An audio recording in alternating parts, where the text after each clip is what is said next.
Hello. So I wanted to continue answering some questions that have come up with what does a covenant life coach do? So the first thing I want to say is that life coach, I feel like, is a buzzword right now. I've heard people say things like, I'm going to become a life coach or I'm a life coach too. They were offering a $20, training program this week. And yeah, I got certified.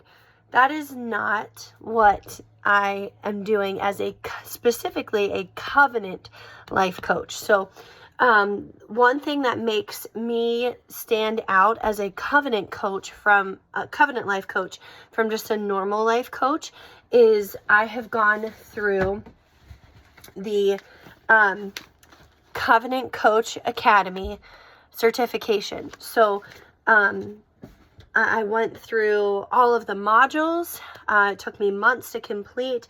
Then I went and did an in-person sales and marketing training, a 2-day intensive training.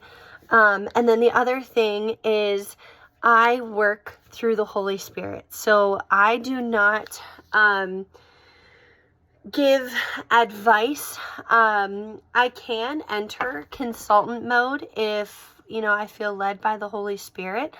But my personal belief is that true transformation, even though I can give you, different techniques and things that I have learned, neuro-linguistic programming and all these different things, scientific things that I've learned, I believe that the only true transformation can come through the Holy Spirit moving in somebody's heart and mind. So that's the first thing, is that that I work through the Holy Spirit, that I depend on Him to prompt me to what to say, what to ask, that, I pray for my clients before, after our sessions and throughout the week.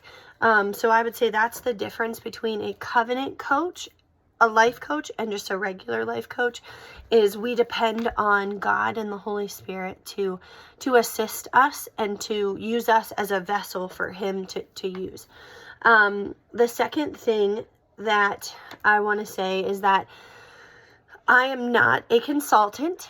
I am not a therapist, and I am not a counselor. Okay, a lot of those people get licensed through the state. I'm not licensed through the state, and I don't want to be licensed through a state, which maybe I'll address that topic or maybe not. But anyway, so I'm not a consultant. I'm not going to give you advice.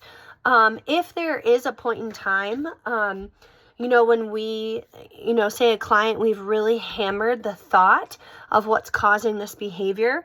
Sometimes I may say, hey, is it okay if I step into consultant mode? And maybe I'll give them some practical tips after we have exhausted the thought process. But I'm not a consultant. I don't give advice. The other thing is I'm not a therapist and I'm not a counselor. A lot of times, I've done tons and tons of counseling and different types of therapies. And coaching is completely different than that. A lot of times they try to go to like a specific event or a trauma or something that happened. And I feel like it's a lot of, well, let's hash out how that made you feel. And, like I remember our daughter saying to me one time, our adopted daughter who had been through a lot of counseling, she was like, Mom, I don't want to go to counseling because I just have to rehash the same thing all the time. And she's like, I don't want to talk about it. So, I think there's a time and place for that, but there is a difference between, a therapist and how they try to, get to the behavior, whereas I work more with the thoughts that cause the behavior. So I just wanted to clarify what I am specifically as a life coach and what I am not as a life coach. So I hope that helps.